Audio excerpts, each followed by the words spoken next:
See, I watched one video of Nasir El Rufai, saying that if Nigerians allow Tinubu to run in 2027, Tinubu is going to be president for life. I see this video as, to me, this El Rufai is very desperate. They were so desperate for this statement. My play video here, but to be sincere, Tinubu were lucky pé El Rufai ò sí cabinet ẹ̀. Torí tó bá yẹ pé El Rufai wà ní cabinet Tinubu ni, sincerely speaking, òun ló máa da government yìí rú. Tinubu ti rí dó wọ́n ti mọ̀ wípé kò ṣiṣẹ́ fún Tinubu last election.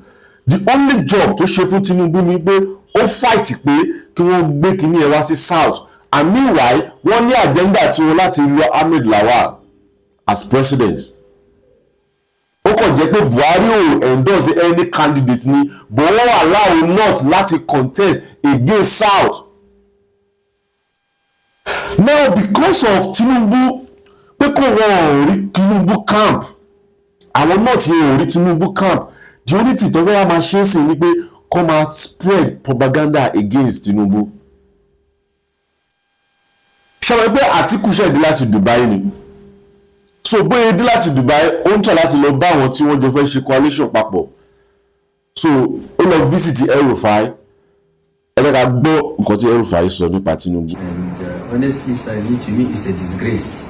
I mean, for people to behave the way they do. Democracy, Nigeria, it was all pretense, it was all fake. And all the claims that we are fighting for true federalism and so on. It's all fake again, because this government is trying to centralize everything instead of devolving power to the lower levels. But the sum total of this is that we are facing an evil of such a large proportion in the history of this country that if we don't all come together and end this Tinubu administration by 2027, Tinubu will stay, he will be president for life. All the signs are there. This is how obvious that is. All the signs are there. So we don't have a choice, sir. And you are our leader, you have done this fight, you have fought the military, you have experience in democratic governance, and when you and Obasanjo are in charge of this country, no one has been imprisoned because he has different political views. Absolutely not. Never, not once. Even President Buhari with his military background never did that. And here we are facing full-fledged civilians. But they are worse than any military regime we've ever had. So your call that we must unite is a timely one. I think the people of Nigeria, sir, have made up their minds that this government must go, APC must be voted out. What the people of Nigeria are looking forward to is us. We must provide the leadership and the unity of purpose that we've talked about.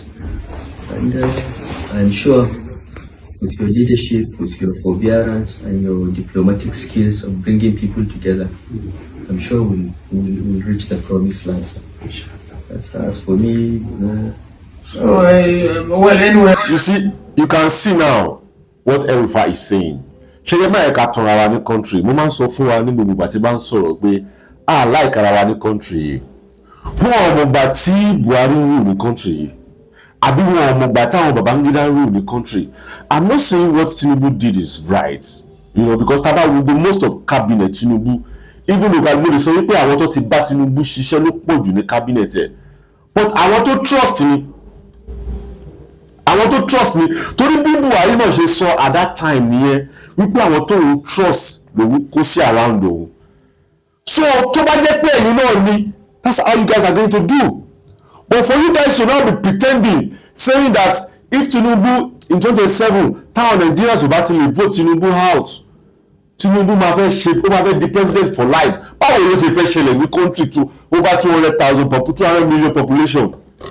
Báwo ló ṣe fẹ́ ṣẹlẹ̀ láì ṣe Uganda?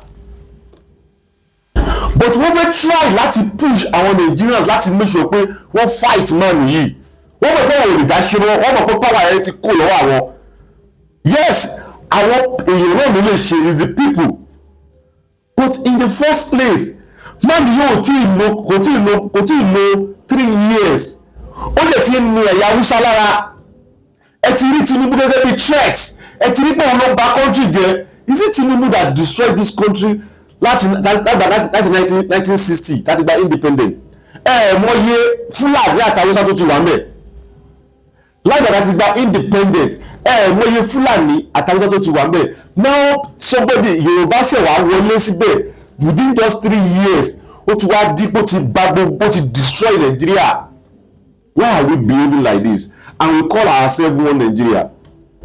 Yes, when we talk about the government, things is wrong. I'm not saying that is right perfectly, but the policy of Tinubu is yielding results, either we like it or not.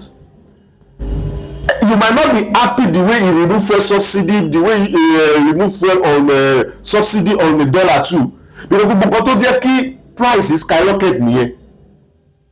But if Atiku and El Rufai this year is because of Tinubu did not allow him in his cabinet. That is just the reason why he's spreading false information here and there. Ẹ̀rùbà tó wá sí time ní channel television wọn àti ṣe wọn kí balẹ̀ tó sọ wípé federal government àti state wọ́n sọ over bandit and meanwhile the same El Rufai ti wá sí channel about 2022 àbí 2001 tó ń claim pé òun proud pé òun fún bandit lówó pé that's the only solution tó wọ́n fi lè reduce insecurity in the state àwọn and because government Tinubu ò favour ẹ̀ ó bẹ̀rẹ̀ sí tackle wọn with that policy though gbogbo àwọn politician ló máa ń lo kíní yẹn Tinubu náà lò against Jonathan but we need to be wise ẹ bá jẹ́ káwọn politicians kọ́ máa lórí wa every time. Don't let me deceive you. Even Peter Obi is the same thing. They all know what they are doing. All these policies that Tinubu is putting in places now, they know that is the right thing to do. But because wọ́n rí pé kíní yẹn ní àwọn Nigerians lára, wọ́n lè fẹ́ gba bẹ̀rẹ̀ wọlé sáwọn Nigerians pé ẹ jẹ́ ká tábù ká remove ẹni kúrò bẹ́ẹ̀.